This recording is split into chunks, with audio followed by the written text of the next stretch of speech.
'Twas the night before, actually, it's Halloween today. Happy Halloween, everybody. And what a scary night it was last night. 5-5 and Liverpool went on penalties. That was way out of my ballpark. Okay, I said we were going to lose 2-1, but you had the best defensive team in the country against a team whose offense has been sputtering so far this season.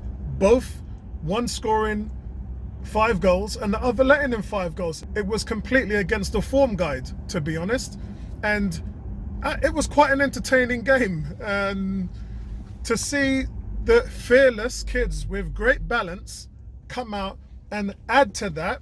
Remember, I talked about how Ozil was in the Europa Cup when he played alongside the kids, and that balance with Sacco. They really found the lanes and the space, and I tell you, Ozil was just fantastic in the first half, and the assist for the Maitland-Niles goals was sublime. And the thing is, in 65 minutes, Ozil had created so many chances. Arsenal had 11 shots on target. In the half an hour after Ozil went off, Arsenal only had 2 shots on target, and they were goals.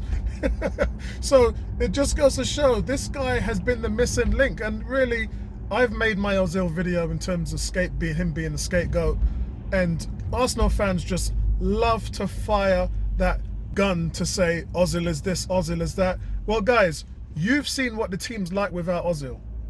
Yeah?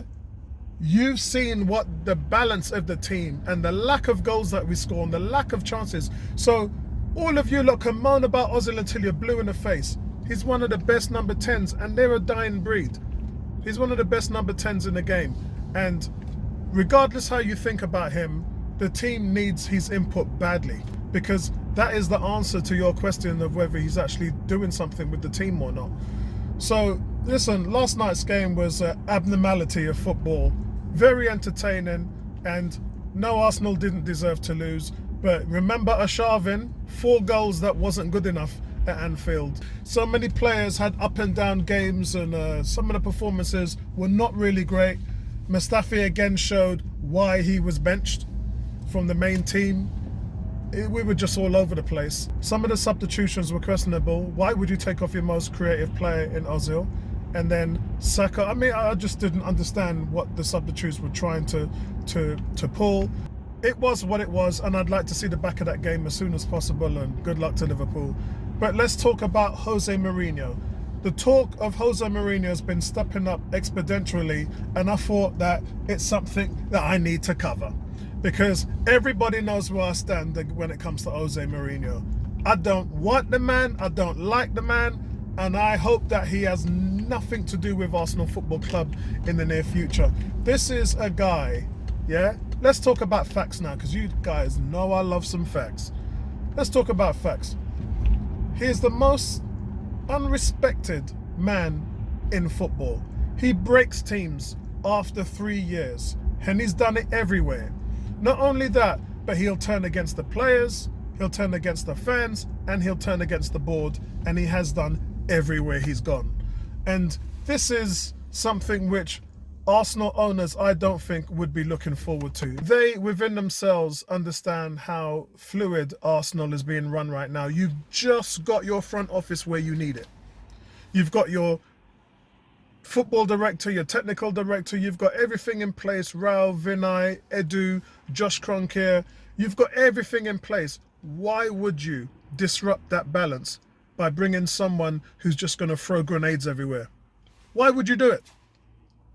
That would be the most stupidest thing that Arsenal have done after spending 2 years to get this model off the ground. To bring someone like Jose Mourinho in would just be a massive problem for the club. He has done nothing lately. Nothing. And when you consider the fact that at Man United, he spent nearly £400 million. I'll say that again. £400 million. And what did that get them? A Europa Cup? A couple of other smaller... It didn't get them to where they wanted to go. And this is the thing why I talk about PSG and Emery. They didn't bring him in there to win titles. They were already winning them. And he had won abundance of titles when he was there. He won the treble, everything. But they were already doing that. They brought them in to take them the extra mile. Mourinho was brought in to win a title. Emery was brought in to win the Champions League, and neither succeeded. And you come to a club like Arsenal, you think that they listen, Mourinho got that 400 million and he was still complaining. And when he left, he said, they never gave me enough money. Well, listen, only Manchester City spent more than United over the last 5 years. So when you're talking about spending money, you're just looking at your noisy neighbours in Manchester City. The fact of the matter is, you will not get that at Arsenal. Never. You won't get it. So what makes him even think that he can even comprehend to change the problems at Arsenal? I just can't see it. And I know some of you guys in the forums have been calling for Mourinho to take over the team. That was a minority, and now I'm sure that number's grown. But what are you going to get out of this, guys? There's nothing to achieve. We're getting Mourinho in here.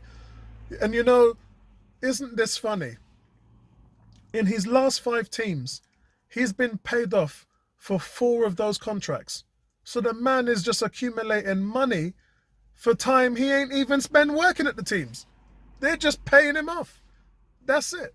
And if he signs a deal with Arsenal, guess what? The same thing's going to happen. You're going to sign into a 3 or 4 year deal. And then you're going to end up losing him after a year or 2 and having to pay up for the rest of his contract. I mean, he's the master at that right now. Listen, man, stay away from this brother. Stay well away from this brother. I'm not a fan of Eddie Howe, Brendan Rodgers, and all of them guys there. But I'd sooner take Max Allegri is available. I wouldn't mind him. But in saying that, I would take anybody other than Mourinho. Me no want him. Me no want him anywhere near Arsenal. Anyway, guys, listen. Torreira show improved yesterday. I know he played a little bit further up the field, but he came in with a goal. And that's nice to see. Somebody being very productive at last in that space. So, look, I'm hoping to see Ozil play a part in the team moving forward. How the manager doesn't know what Ozil can bring to a team is beyond me. And he does. He's just playing silly bollocks right now. And he's trying to justify the fact that he doesn't need Ozil when, for all intents and purposes, you've been proven wrong, Mr. Emery. We do need Ozil. And your way doesn't work. Your way doesn't work, mate. You're not getting results your way. So, time for plan B. I tell you, the irony is killing me with all of this and what's going on right now. And listen, I'm going to leave it right there, guys. Back your team. Right back at you. And we'll pick this up over the weekend, man. Come on, you gooners. Come on, man. Let's do this.